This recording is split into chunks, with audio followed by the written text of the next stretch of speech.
세상에 떠도는 기묘한 괴담들. 첫 번째 이야기. 우리나라의 무당과 귀신들에 대한 이야기. 우리나라는 무당에 대한 얘기는 많지만 정확한 기록은 거의 전무한 편입니다. 유럽 등은 영적 현상과 영능력자에 대한 과학적인 조사가 시도되지만 우리나라는 미신으로 취급하기 때문에 별다른 기록도 없는 편이죠. 무당은 고조선 이전부터 내려오는 가장 원시적이면서도 원초적이며 본능적인 신앙 체계입니다. 무당들은 신을 모시는데 이때의 신들은 신성한 영인 시령으로 불립니다. 시령은 시대와 지역에 따라 종류와 성격을 달리하며 또 외부와의 접촉으로 이전에 없던 시령이 들어와 새로운 시령으로 섬겨지기도 합니다.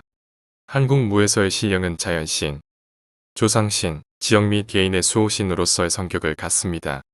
또 특수한 직업을 가진 이들의 신령이 있고 최영장군과 같이 민중의 비언과 애환을 대변하는 역사적 인물이 신령이 되기도 하며 전국적인 재난을 계기로 해서 신령이 생겨나기도 하죠. 신령들은 나름대로 위계질서를 갖는데 이는 대개 그 신령들을 몸주로 모시고 있는 무당들의 계급과 일치합니다. 첫째로 선관보살 계급이 있는데 여기에는 하늘의 옥황상제, 부처님, 삼신제석, 땅의 산신, 바다의 용왕, 별자리의 칠성, 자연현상의 병력신 등이 주로 포함됩니다. 다음으로는 전내 계급이 있는데 여기에는 중국의 역사인물이나 도교 계통의 신령이 많습니다. 관운장이나 오방신장이 대표적인 예죠. 세 번째로는 박수만신 계급의 신령으로 최영장군, 별상, 군웅, 창부, 호구, 배감 등이 그들입니다. 네 번째로는 뒷전 계급으로 권립, 말명, 선암 등 잡기잡신의 범주에 드는 신령들이죠. 일월명두와 칠성명두가 대표적이며 신체로서 숭배됩니다.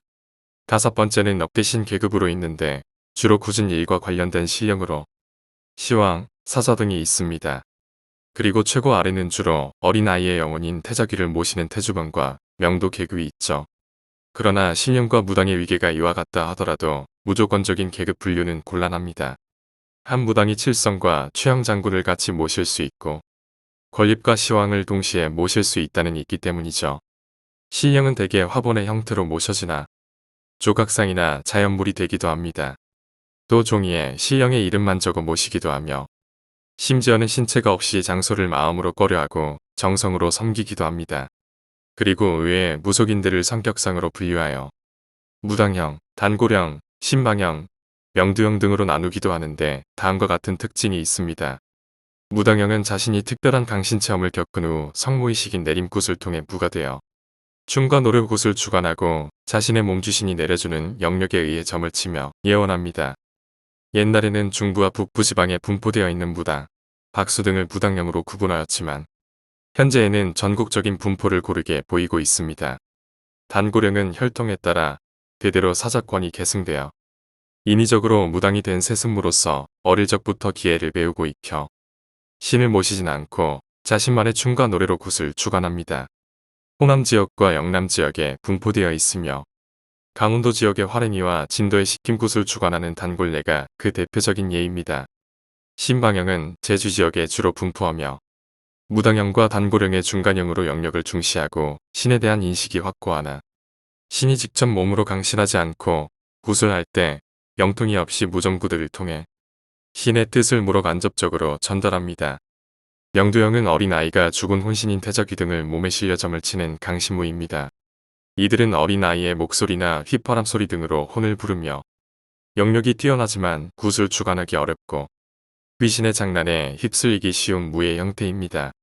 전국적으로 산발적인 분포를 보이며 명두, 태주, 동자, 선녀 등으로 불립니다. 이상의 구분 이외에도 요즘은 여러 형태의 무가 만들어지기도 합니다.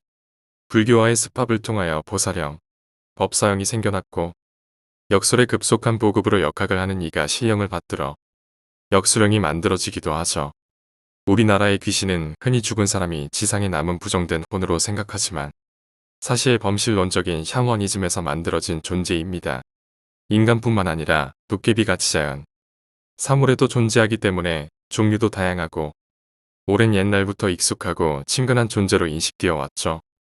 명도 3세 미만의 말을 제대로 하지 못하는 어린 아이들의 죽은 귀신이라고 하는데 보통 영매들이 이 귀신을 접하면 말은 하지 않고 휘파람이나 여러 손짓 말짓을 한다고 합니다. 동저동녀 대략 5세에서 15세 사이의 귀신들로 주로 무당의 몸을 빌려서 나타나는데 이 귀신을 받은 무당들은 어린아이의 말로 자신의 의사를 전한다고 합니다. 신통력은 강하지만 자신의 기분 따라 행동하고 인간에 대한 정이 성립되지 않았으므로 변덕이 심하다고 합니다. 태자귀. 세상에서 말하는 태자귀는 어린아이 귀신으로 주로 낙태나 아사로 한을 갖고 죽은 아이의 온귀를 가리킵니다. 이것이 태자라는 이름을 붙이게 된 것은 옛날 중국 진의 태자 신생에게서 나왔다고 합니다. 어린아이의 윤쇠백에서 혼은 날아가고 백만 엉긴 상태로 사람에게 붙어서 사람의 기운과 먼 곳의 일을 무당의 지문에 따라 응해 알려준다고 합니다. 이 어린아이의 윤쇠백이 돌아다니면서 집집마다 방문해 제자가 되어드릴까요? 하고 가느다란 목소리로 말하는데 이때 그 집 부인이 그렇게 하라 하고 응답하면 이 아이 귀신은 곧 붙어서 떠나지 않게 되고 그리고 그 부인은 태자귀가 붙은 무당이 됩니다.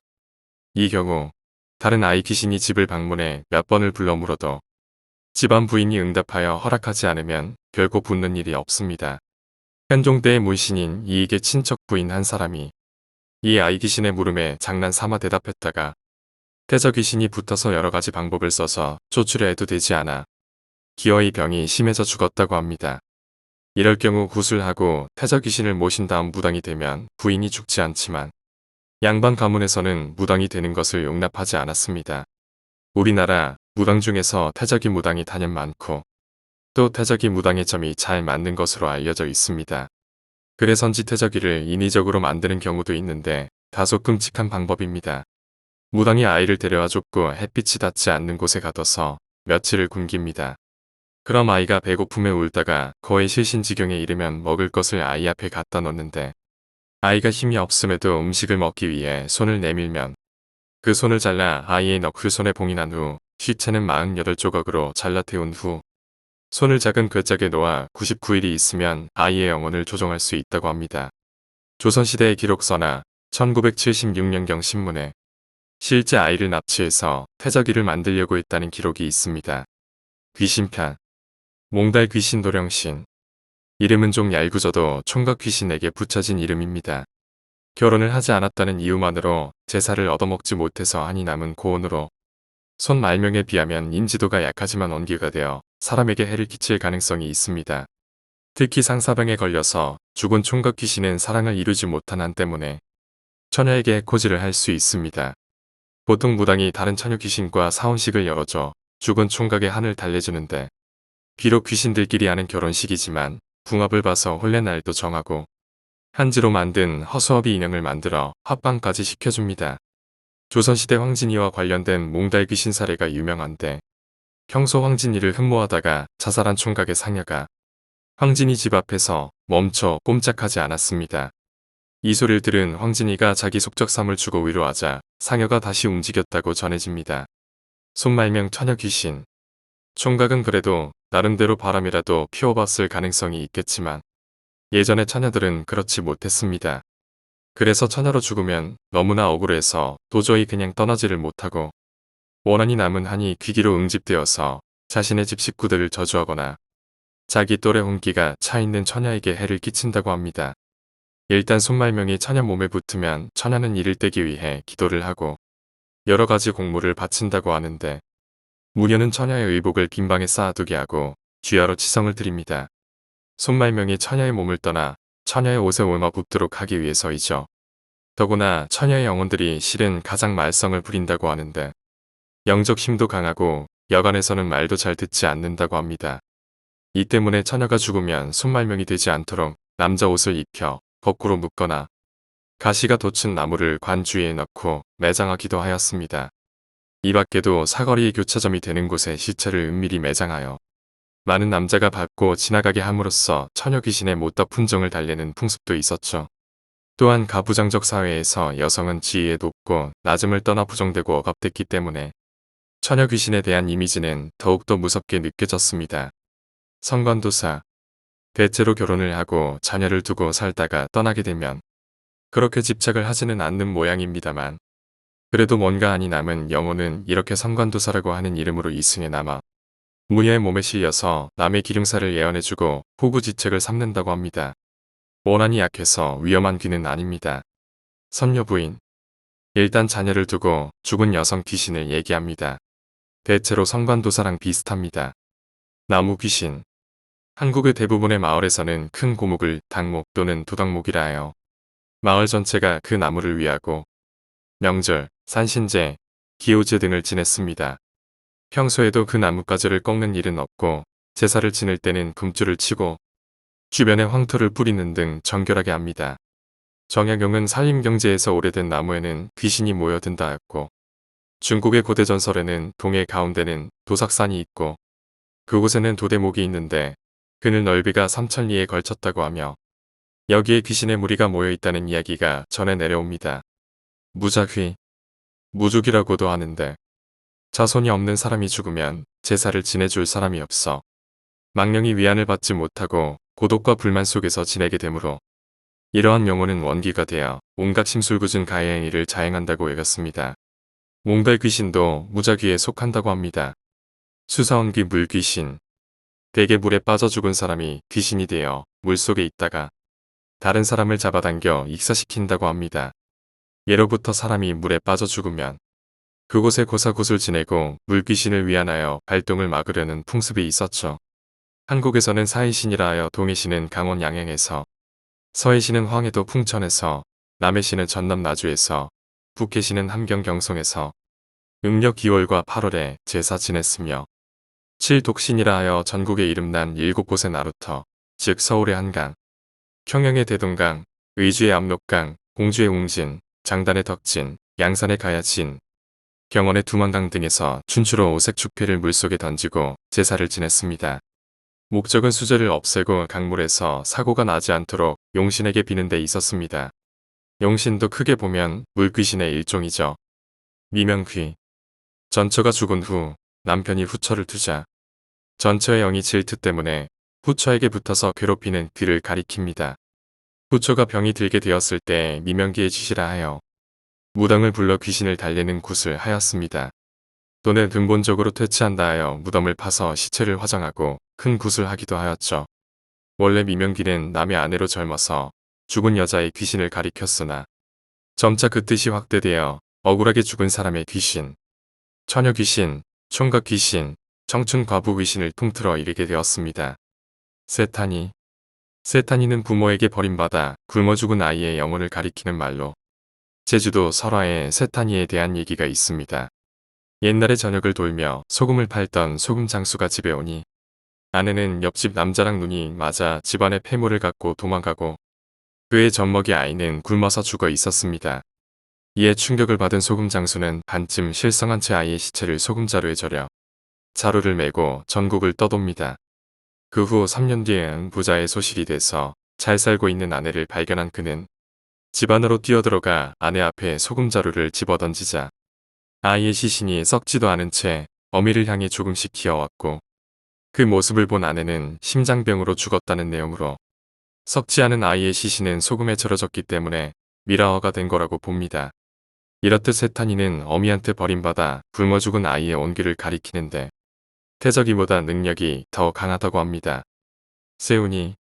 세운이는 원래 무당이 사역한 귀신이 영적 능력을 쌓아지라된 악귀로 작게나마 날씨도 변화시킬 정도로 능력이 세고 통제불능이라 자신을 부린 무당을 죽이고 사람들을 괴롭힌다고 합니다. 하지만 그 외에도 원한이 너무 강한 경우에도 세운이가 될 수 있습니다. 청구야담에 기록된 세운이의 내용을 보면 정조 8년에 평산 지방의 한 마위 원기에 의해 질병이 퍼져 가축들과 사람들이 떼죽음 당했다고 합니다. 세운이는 자아도 분명한 데다 오라는 곳은 어디로든 갈 수 있었기에 그냥 두면 사람들에게 피해를 주는 건 불보듯 뻔한 일이었습니다. 결국 여러 고승들과 무속인들이 나서서 마을에 진을 치고 며칠간 악전후투한 끝에 세운이를 봉인했다고 합니다. 봉인하는 과정에 세운이의 살아 생전 모습이 투영되는데 그녀의 생전 이름은 박소사였고 18살에 시집와 몇 개월 후 살해됐다고 합니다.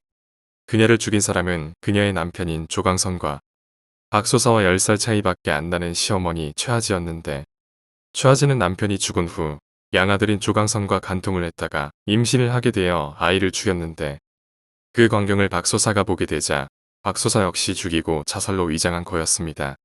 박소사는 공식적으로 우리나라 최초로 부검을 당한 시신이기도 한데 무려 2번이나 부검을 당했지만 결국 자살로 판명됐고 이에 그녀의 원한이 쌓여갔습니다. 결국 이 사실을 들은 정조가 직접 조사를 명하고 그녀는 10년 후에야 자신의 억울한 죽음을 알릴 수 있었다고 합니다. 손돌이 귀신. 남성풍신으로 전해지는 귀신으로 경기도 김포군과 강화군 사이에 있는 손돌목이라는 여울의 지명의 유래이기도 합니다. 손돌서로의 기본형은 손돌목, 손돌무덤이 있는 강화, 인천 지방을 중심으로 전승되어 왔다고 하죠. 고려 때 원래의 침입으로 고종이 강화로 피난을 할 때 손돌이란 뱃사공이 왕과 그 일행을 배에 태워서 건너게 되었습니다. 손돌은 안전한 물길을 택하여 초지의 여울로 배를 몰았지만 마음이 급한 고종은 손돌이 자신을 해치려고 배를 다른 곳으로 몰아가는 것으로 의심하고 신하를 시켜 손돌의 목을 베도록 명하였습니다. 이때 손돌은 고종에게 자신이 죽은 뒤 배에 있는 박을 물에 띄우고 그것을 따라가면 몽고군을 피하며 험한 물길을 벗어날 수 있다는 말을 남기고 죽었다고 합니다. 손돌을 죽이자 적이 뒤따라오므로 왕과 그 일행은 손돌의 말대로 박을 띄워 무사히 강화로 피할 수 있었고 고종은 손돌의 충성에 감복하여 그의 무덤을 만들고 제사를 지내 그 영혼을 위로하였습니다. 손돌이 억울하게 죽은 날이 10월 20일이었는데 그 뒤 이날이 되면 여울목에 매년 추운 바람이 불어오므로 사람들은 손돌을 어른에 의하여 부른 바람이라 생각하여 손돌바람이라고 부르고 이 여울목을 손돌목이라 칭하게 되었답니다. 충청북도 영동지방에서는 10월 21일 손사공 죽은 날 또는 모진놈 죽은 날로 표현하여 손돌 귀신을 아주 무섭고 흉악한 모습으로 생각했습니다. 두 번째 이야기, 기묘한 이야기. 여름에 친구들과 모여있는데 뭐 할 일도 없고 한가한데 드라이브 갈까 해서 별 목적도 없이 일반 도로만을 사용해서 나가노까지 가게 되었어. 멤버는 나, A, B, C 이렇게 4명. 뭐 한가할 때 모이는 게 대부분 이 멤버 정도. 목적도 없이 출발했기 때문에 당연히 할 일도 없이 남자 4명이서 단촐하게 적당히 관광지에서 밥을 먹고 저녁쯤에 꽤 어두워져서야 돌아오게 되었어. 교대로 운전하며 나가노 군마은쯤에서 내비게이션에 의지하여 달리고 있는데 운전 중이었던 A가 조수석에 앉아있던 나에게 왠지 길 이상하지 않냐? 내비랑 잘 맞는 거야. 라고 하는 거야. 나는 특별히 아무런 느낌도 없었는데 듣고 보니 뭔가 이상한 기분이 들었어. 분명 방금까지 꽤 넓고 깨끗한 도로를 지나왔는데 지금 지나가고 있는 건 도로폭도 좁아졌고 가드레일에는 녹투성이 도로도 여기저기 금이 가 있고 갈라진 도로 사이로 잡초가 자라난 부분까지 있었어. 왔던 길과 다른 루트로 돌아왔기 때문에 이 길이 맞는지 확증은 없지만 카 내비게이션에는 꽤 아까부터 한 방향 도로로만 표시되고 있었어. A가 말하길 길 모퉁이나 그런 곳에서 돌아가지 않고 계속 가리키는 대로 왔다고 했어. 뭐 산중이니까 그런 일도 있겠지 하고 그대로 따라가며 30분 정도 달렸나. 그런데도 계속 그 상태로 길이 쭉 이어져 있는데 지나치는 자동차도 없어서 모두 점점 불안해져 왔어. C가 일단 어디에 차를 멈추고 루트를 재확인하는 게 좋지 않을까. 말을 꺼냈을 때쯤 저기 앞쪽에 드라이브인 같은 불빛이 보이기 시작했어. 주차장에는 적지만 몇 대 정도인가 차가 정차하고 있는 게 보였고 그것만으로도 우리들은 안도의 한숨을 내쉬었어. 이건 좋은 징조라고 생각하면서 드라이브인 주차장에 차를 세웠어. 가보니 이 드라이브인은 무인 상점인 듯 하였고 점원은 없을 것 같았지만 자판기가 나란히 있는 건 밖에서 봐도 알 수 있었어. 각각 화장실에 가거나 음료수나 음식들을 확보하기로 했어. A와 C는 화장실로 향했고 나와 B는 자판기 코너 옆에 있는 휴게실이라고 해야 하나. 아무튼 그런 곳으로 향했어. 휴게실 입구 문을 열려고 했을 때 나는 입구에 불빛이 있는 곳에서 이상한 것을 발견했어. 손바닥보다 훨씬 큰 나비가 붙어있는. 이런 여름에 그렇게 큰 나비란 게 있을 리가 없는데 그것보다도 이상했던 것은 나방 날개 모양이었어. 날개에 땡땡이 무늬가 있는 나비는 많이 봤지만 그 나비 날개 무늬는 전체적인 모습이 마치 인간의 얼굴처럼 보였어. 특히 눈 부분은 동그라미라고 하기보다는 아예 인간의 눈, 실물 같았어.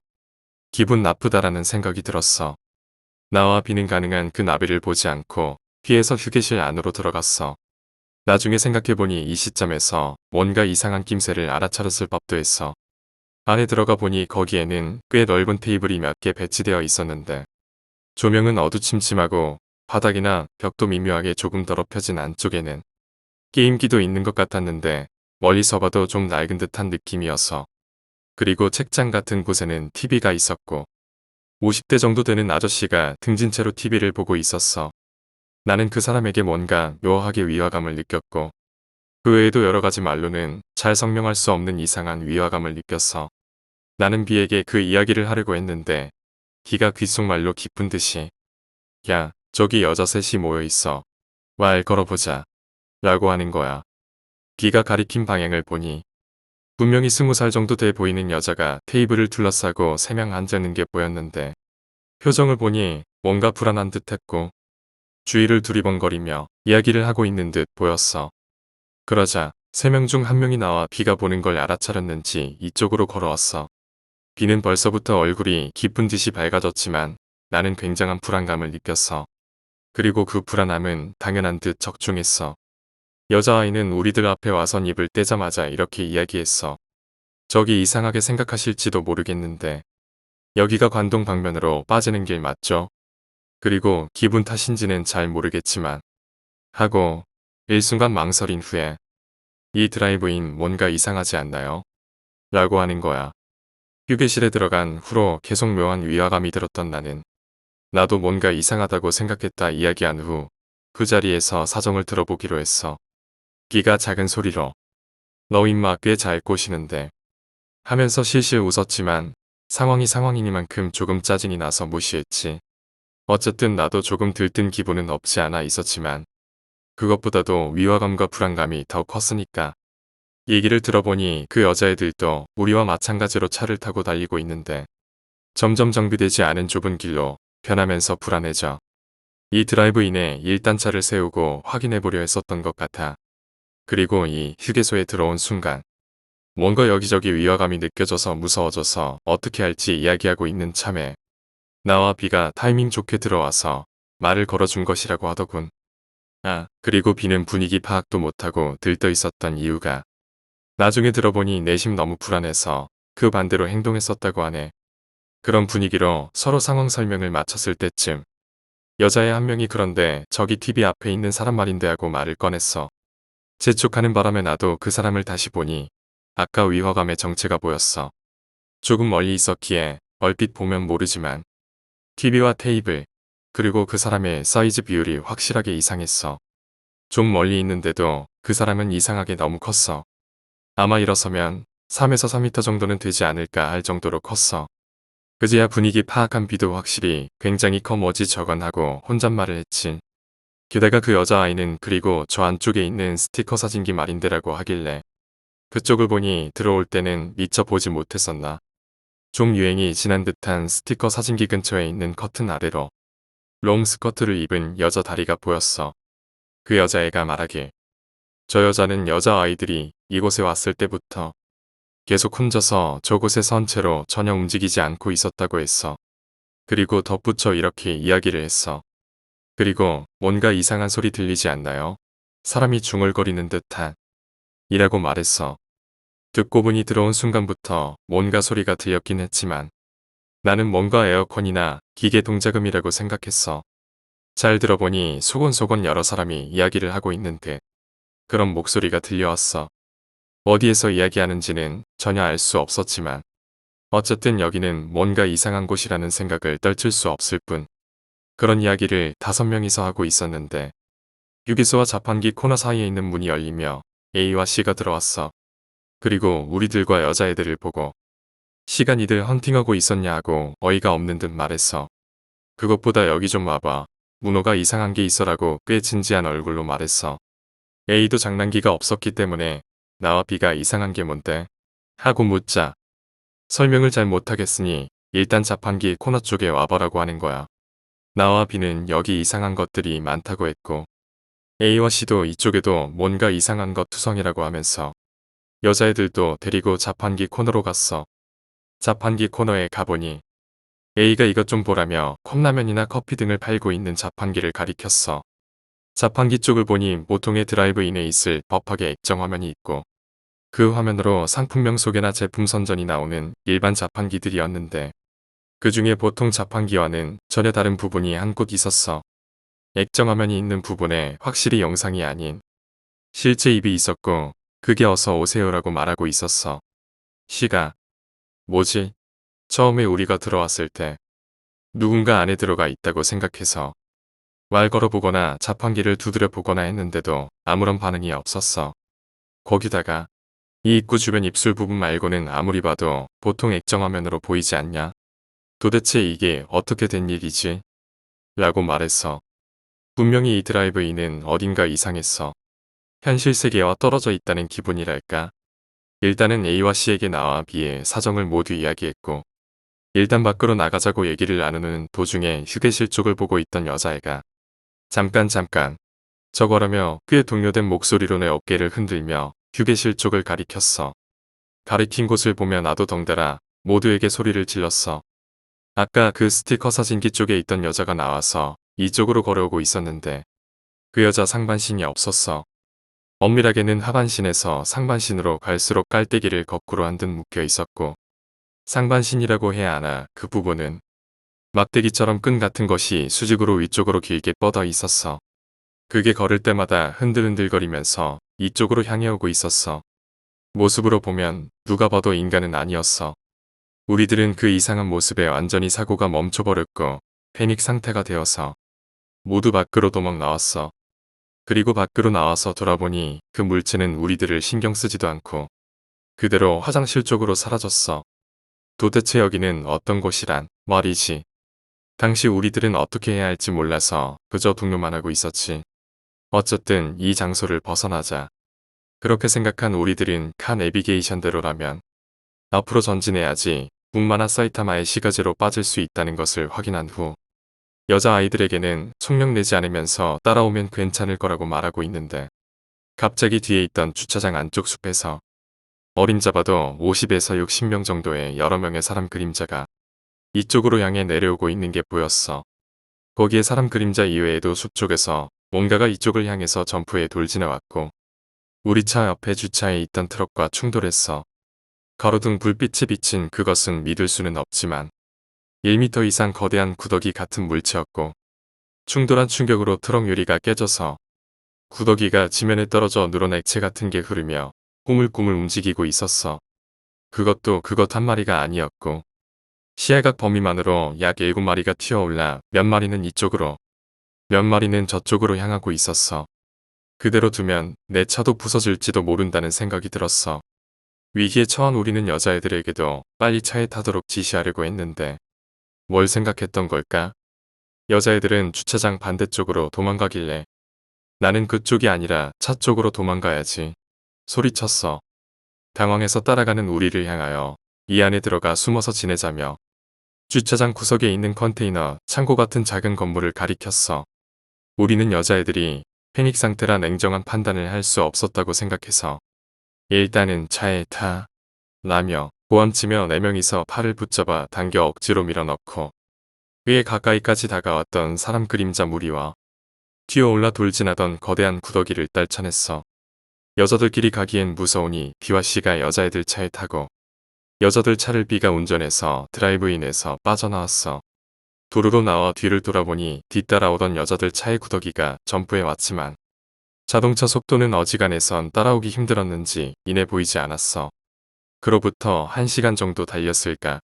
아래쪽으로 마을 불빛이 보이기 시작했어. 그러자 뒤따라오던 C로부터 여자애들이 화장실에 가고 싶다고 하는데 어디 공중 화장실이나 편의점 있는 장소에 일단 정차하자는 전화가 걸려왔어. 어느 정도 달리니 공원인가 뭔가 시설의 주차장 같은 게 있어서 일단 세우고 역시 그런 큰일이 있었으니 화장실도 우리가 같이 따라가 줄까 하고 물어봤어.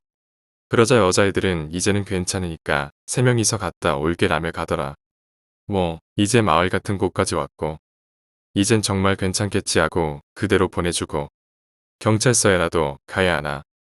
이제 애들이랑 어떻게 할까 여러 가지 기대도 하면서 얘기하고 있었는데 아무리 기다려도 이 3명이 돌아오지 않는 거야. 10분 정도 지나도 안 오길래 이상하단 생각이 들어서 주차장 한편에 있는 공중 화장실 쪽으로 불러봐도 대답이 오지 않았어. 안으로 들어가 확인을 해보려 해도 아무리 그래도 여자 화장실 안에 들어가는 것도 좀 그렇고 어쩌면 그제야 나올 수도 있겠거니 하고 차에서 기다리고 있는데 그래도 오지를 않아도 큰일 났다고 생각이 들었어. 만일 스쳐 지나기라도 하면 안 되니까 나 혼자만 차 앞에 남아있고 A, B, C는 다시 한번 화장실에 찾으러 가기로 했어. 기다리는 동안 나는 왠지 모르게 그녀들의 차를 보니 한쪽 문만 열려 있는 걸 알아차렸어. 돌아온 건가 하고 차 안을 들여다보니 아무도 없었어. 이상하네. 아까부터 문이 열려 있었나 하고 차 안을 둘러보니 좌석 쪽에 3명 중 누군가의 가방이 차차 바닥에 떨어져 도로 바닥으로 떨어지려고 하길래 원래 자리로 올리려 집으려 하자 가방이 지면으로 떨어져 안에 내용물이 다 나와버렸어. 빨간 립크림 같은 것이 대굴대굴 굴러가 버렸지. 이거 원래대로 안에 놓으면 이상하다 생각하겠지 하며 굴러간 걸 가서 줍고 돌아가려 돌아보니 화장실에 갔던 A, B, C가 돌아오고 있었어. A가 말하길 이상하게도 화장실 안에는 아무도 없었고 아마도 분명히 지나쳤으리라 생각했고 화장실 앞에서 마냥 기다리기도 멋없어서 우리는 드라이브인에서 일어난 사건들을 믿어줄까 걱정하면서도 사라진 그녀들이 걱정되었기 때문에 경찰에 신고하기로 했어. 경찰이 올 동안 교대로 여기저기 찾으러 가거나 했지만 결국 찾지 못한 채 15분 정도 후에 경찰이 왔어. 경찰이 경찰차에서 내리고 지금까지의 사정들을 설명하고 있자 경관이 이상한 말을 했어. 그런데 그 여자들의 차란 걔 뭐란 말이지 라는 거야. 내가 아니 우리 차 옆에 세워놓으라고 뒤를 돌아보고 아연질색했어. 경찰이 올 동안 분명히 그쪽에 있었던 여자들의 차가 없었어. 바보 같은 4명이서 여기저기 찾았지만 애초에 주차장에는 우리 차밖에 없었지. 당연히 믿지 못하는 눈으로 경관은 우리를 봤어. 뻘쭘한 상황이 되어버렸지만 갑자기 아까 그 가방 차에 돌려두지 못하고 내 차 지붕 위에 잠깐 뒀던 게 생각이 나서 지붕 쪽을 보니 가방은 있었어. 경찰에게 그게 증거라며 가방을 보여주고 어쨌든 어떻게 된 일인지 모르겠지만 찾고 싶다고 부탁드렸지. 하지만 일단 증거품으로 가방은 받아둘 건데 이야기 자체는 너무 황당무계해서 믿을 수가 없다고. 우리에게 주소와 연락처를 물어보곤 며칠 뒤 연락할 수도 있을 것이라며 돌아갔어. 그리고 그 후 사실 조금 귀찮게 돼버렸어. 우리들이 경관에게 건넸던 가방. 수첩과 핸드폰에서 신원을 찾아냈고 그게 이미 10년 이상 이전에 실종 신고되었던 전문대생 것이었고 우리들은 사건에 관련된 게 아니가 라는 의심을 받기 시작했지. 하지만 애당초 10년 전이라면 우리는 아직 어린애들이었고 우리들 4명 모두 진학 때문에 도내에서 지낸 것이었고 나가노, 국 말하는 곳은 연고도 없는 지역이었지. 당연히 실종된 전문대생과도 아무런 관계가 없다는 건 간단하게 증명되었어. 하지만 가방을 입수하게 된 장소에 대해서만은 아주 꼬치꼬치 캐물어왔어. 경관이 말하길 우리들이 지나온 길에는 드라이브인 같은 건 아예 없었고 현장 검증 겸 경찰차가 온 길을 역으로 돌아가며 찾아보기도 했는데 드라이브인은커녕 그다지 정비되어 있지 않은 도로조차 결국 발견할 수 없었지. 다만 취조 때 보여준 그 전문 대생 사진은 3명 중 1명임에 틀림없었어. 가방건도 있고 경관이 또 이 관련 취조를 할 수도 있다고 했지만 아직까지 그런 연락은 없어. 그냥 지금 생각해보면 여러 가지로 그녀들에게 미심쩍은 점이 있었어. 외관이 실종 당시와 똑같았다는 것은 먼저 다른 얘기로 두더라도 첫 번째 그녀들은 우리와 마찬가지로 같은 루트로 드라이브인에 도착했을 게 분명한데 우리 도착과 그녀들이 도착한 시간이 시차가 별로 안 났을 텐데 우리들은 그 길로 오는 동안 한 번도 앞차 헤드라이트 같은 건 보이지 않았어. 꽤 좋은 날씨라 어두컴컴해도 앞이 잘 보였는데도 말이야. 두 번째, 그녀들이 말을 걸어온 상황. 그렇게 이상한 상황에서 여자애들이 아무런 경계도 없이 갑자기 모르는 남자 2명에게 이야기를 걸 수 있었을까? 보통 경계는 할 것 같은데. 세 번째, 도망가려 했을 때의 상황. 그때 컨테이너 창고 같은 건물 안에서 지내자고 제안한 것은 정말 패닉 상태여서 말이 헛나왔던 것일까? 처음부터 그런 이상한 상황에서 3명이 모두 미리 짜지 않고 의문도 가지지 않고 바로 컨테이너 박스에 들어가자고 했을까? 컨테이너 창고에는 자물쇠 같은 것도 없었고 거기다 바로 눈앞에 자기네들 차도 있었는데 마지막으로 그런 이상한 상황에서 있었음에도 불구하고 왜 그녀들은 3명만 화장실에 가기로 했던 걸까? 생각하면 생각할수록 그녀들의 언행은 미심쩍은 곳이 너무 많아. 만약 도망 나올 때 그녀들이 말한 대로 컨테이너 창고에 계속 있었더라면 우리들은 어떻게 되었을까?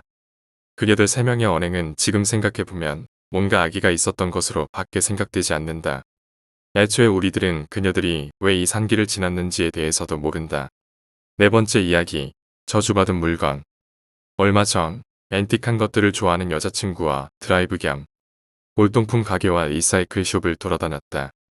나도 헌 옷 같은 건 꽤 관심이 있어서 종종 오래된 게임 카트리지나 헌 옷 같은 게 있으면 같이 다녔던 것이다.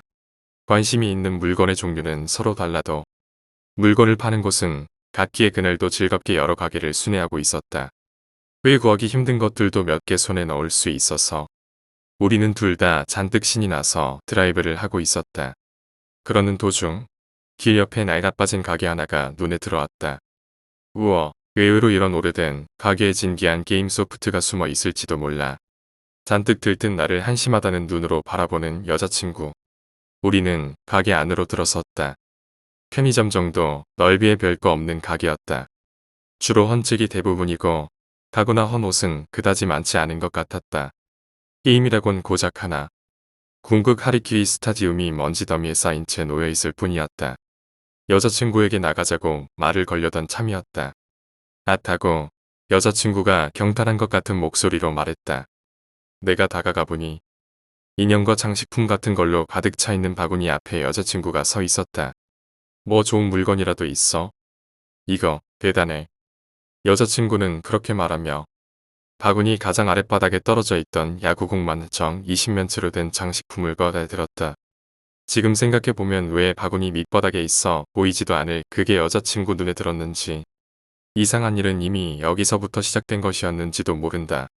뭔데 이게 뭐 대단한 거라도 되는 거야? 아니 나도 처음 보는 건데 이거 사면 어떨까? 뭐 확실히 보기 드물게 차 가라앉은 색깔의 장식품이다. 가지고 놀기에는 그리 나쁘지 않아 보였다. 나는 싸면 사자라고 대답했다. 카운터에 그 정 20면체를 들고 갔다. 초라한 모습의 할아버지가 헌책을 읽으며 앉아있다. 실례합니다. 이거 얼마인가요? 그때 나는 놓치지 않았다. 할아버지가 책에서 시선을 들어 정 20면체를 보았을 때의 표정을 경악이라고 밖에는 표현할 길이 없는 표정이 한순간 떠올랐다가 금세 원래의 평범한 얼굴로 돌아가는 것을 그거 말인가 얼마면 되려나 잠시 기다려주겠나 할아버지는 그렇게 말하고 안쪽 방으로 들어갔다. 아닌 것 같은 할머니와 무언가 말다툼을 하는 게 단편적으로 들려왔다. 마침내 할아버지는 누렇게 바른 종이 한 장을 들고 나타났다. 그건 말이지. 말하자면 장난감 같은 건데. 림폰이라는 이름일세. 이 설명서에 자세한 게 쓰여 있지만 말이야. 할아버지는 그렇게 말하고 누렇게 바른 더러운 종이를 펼쳤다. 꽤 낡은 종이 같았다. 종이에는 정 20면체의 그림과 림폰이라는 글자가 쓰여 있었다. 그리고 그것이 물고기로 변화해 가는 과정이 그려져 있었다. 뭐가 뭔지 알 수 없는 말들도 적혀 있었다. 할아버지의 말에 따르면 라틴어와 영어로 적혀 있다는 듯했다. 이렇게 이 장난감이 온갖 동물로 변화할 수 있는 걸세. 우선 림폰을 양손으로 잡고 주먹밥을 만드는 것처럼 어루만져 보시게. 여자친구는 할아버지의 말대로 림폰을 양손으로 쥐고 주무르듯 어루만졌다. 그러자 철컥하는 소리와 함께 정 20면체의 면 중 하나가 솟아올랐다. 우와, 대단해. 그 튀어나온 부분을 돌려보거나 더 위로 올라오게 해보시게나. 할아버지의 말대로 여자친구가 그것을 만지자 이번에는 다른 면이 푹 꺼졌다. 대단해. 화질 같은 거네요. Y군도 해봐.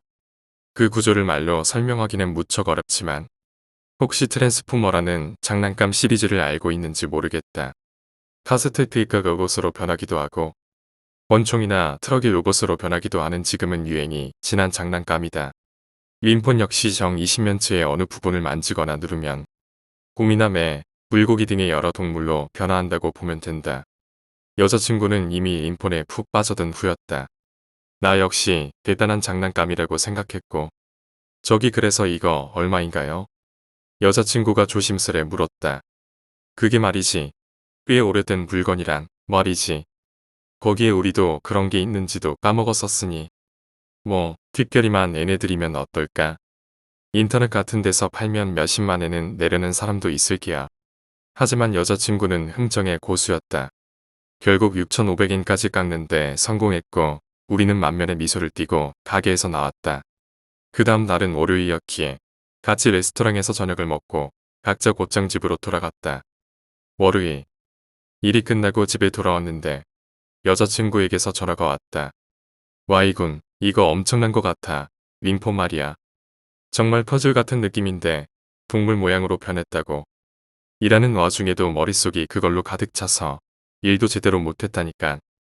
진짜 웬만한 게임보다도 훨씬 재미있어. 여자친구는 잔뜩 흥분해 일방적으로 마구 말했다. 전화를 끊은 후 사진을 첨부한 문자가 왔다. 림폰을 들고 있는 그녀의 두 손에는 곰의 머리 같은 것과 두 발이 보였다. 나는 잘도 만들었다 싶은 마음에 대단하다고 문자를 보내고 잠자리에 들었다. 다음 날 일을 마치고 차를 타고 오고 있는데 여자친구에게 문자가 왔다.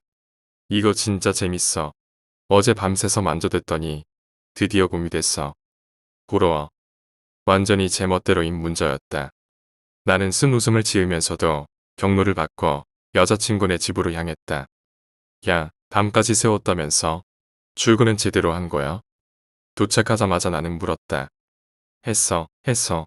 하지만 그 탓에 커피만 잔뜩 마셔서 기분이 영 안 좋았어.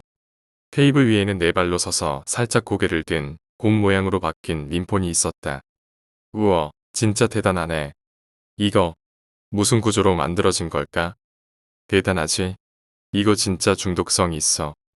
다음에는 이 곰에서 매로 바뀌는 거겠지? 어서 해보고 싶다. 야, 아무리 그래도 오늘은 밤새면 안 돼. 내일 해. 그것도 그러네. 그 후 여자친구가 만든 단순하지만 맛있는 요리를 둘이서 먹고 그날은 돌아갔다. 수요일. 회사에서 돌아오는 길에 이번엔 내가 문자를 보냈다. 어제 제대로 잤어? 곧 답장이 왔다. 어제는 제대로 잤다고. 이제 돌아가서 가지고 놀 생각에 엄청 기대돼. 그리고 밤 11시 정도 됐을까? 내가 게임에 한참 빠져 있는데 사진을 첨부한 문자가 왔다. 매도 만들었어. 진짜 실물 같아. 이거 만든 사람 진짜 천재인가 봐.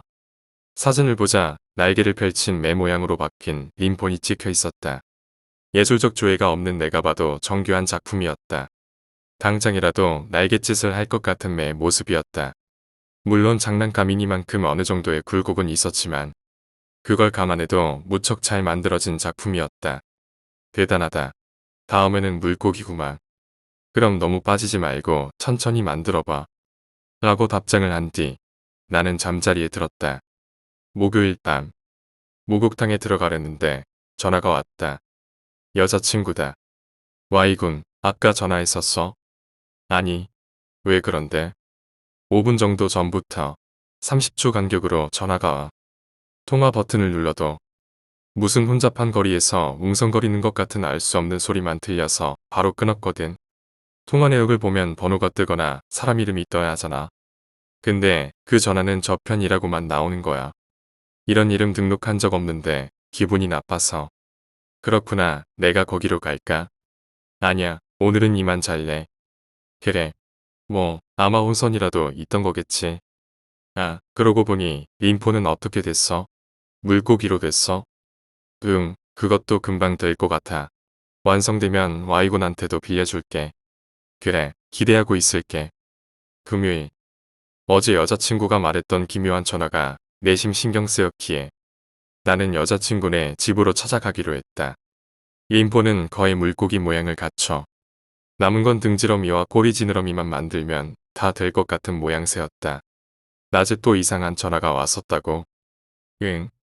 점심시간에 빵을 먹고 있는데 전화가 와서 이번에는 그냥 아무 이름도 안 떠서 받았었어. 그래서 통화 버튼을 눌렀더니 꺼내줘 하고 수많은 사람들 목소리가 들려오는 거야. 깜짝 놀라서 끊었어. 역시 혼선이 됐거나 장난 전화가 아닐까. 내일 전화회사에 찾아가 보는 건 어때? 그러네. 그렇게 해볼까. 그 후 윈포는 정말 대단한 장난감이라는 이야기를 하며 물고기를 완성시키기 위해 이리저리 매만져 봤지만 좀채 지느러미를 꺼낼 방법을 알 수가 없었다. 역시 맨 마지막 퍼즐이니만큼 어렵구나 하고 이야기하며 계속 매달렸다. 하지만 그러는 사이 잠이 오기 시작해. 다음 날은 토요일인데다 갈아입을 옷도 가져왔기에 나는 그대로 여자친구네 집에서 하루 묵어 가기로 했다. 기분 나쁜 꿈을 꿨다. 어두운 계곡 밑에서 벌거벗은 수많은 사람들이 기어오르고 있다. 나는 필사적으로 언덕을 올라 도망친다. 이제 조금만 더 가면 정상이다. 살 수 있다. 정상에 손을 뻗으려는 순간 어떤 여자에게 발목을 붙잡혔다. 나도 데려가. 땀범벅이 되어 눈을 떴다. 아직 새벽 5시를 막 지난 즈음이었다. 다시 잠을 청할 생각이 들지 않았던 나는 멍하니 여자친구가 일어날 때까지 이불 위에 누워 있었다. 토요일. 휴대폰 대리점에 찾아갔지만 그 전화의 원인은 알아낼 수 없었다. 그리고 이야기를 하던 중 기분 전환 겸 점이나 보러 가자는 이야기가 나왔다. 시내에는 잘 맞는 걸로 유명한 고양이 아줌마라는 점쟁이 아줌마가 있었다. 집에 고양이를 몇 마리씩 기르면서 점도 자기 집에서 보는 사람이었다. 사전에 예약을 해야 한다기에 전화를 해보니 운 좋게도 바로 내일 예약을 잡을 수 있었다. 토요일은 그대로 대충 쇼핑을 한 뒤 외박을 했다. 일요일. 정오가 지날 무렵 고양이 아줌마네 집에 도착했다. 초인종을 누른다. 네. 예약을 했던 Y라고 합니다만. 네, 이야기 들었습니다. 들어오시죠. 현관을 열자 복도에 고양이가 있었다. 우리를 보더니 경계하는 듯 소리를 치고 안으로 도망쳐 버렸다. 복도를 지나가자 서양식 방에 고양이 아줌마가 있었다. 말 그대로 주변에 고양이 투성이다. 우리가 방에 들어간 순간 일제히 고양이들이 캬악하고 저기에 가득 찬 목소리로 외치고는 이리저리 뿔뿔이 터졌다. 아무리 그래도 이건 기분이 나쁘다. 여자친구와 곤란하다 싶은 얼굴로 마주보고 있었다. 미안합니다. 돌아가 주세요. 고양이 아줌마는 그렇게 말했다. 조금 짜증이 나서 나는 무슨 일이냐고 물었다. 내가 고양이들을 키우고 있는 건 이런 경우에 민감하게 반응하기 때문이에요. 고양이들이 점을 쳐도 괜찮은 사람과 안 될 사람을 구분해 주는 거죠. 이런 반응을 보인 건 당신들이 처음입니다. 나는 왠지 마음에 걸려 여자친구에게 걸려왔던 기묘한 전화와 내가 꿨던 악몽에 관해 아줌마에게 이야기했다. 여자분 뒤에 동물의 오브제 같은 게 보입니다. 지금 당장 버리도록 하세요. 아줌마는 그렇게 대답했다. 그게 무슨 문제라도 되나요? 부탁이니 돌아가 주세요. 이 이상은 말하고 싶지도 않고 보고 싶지도 않습니다. 여자친구는 얼굴이 창백해져 있었다.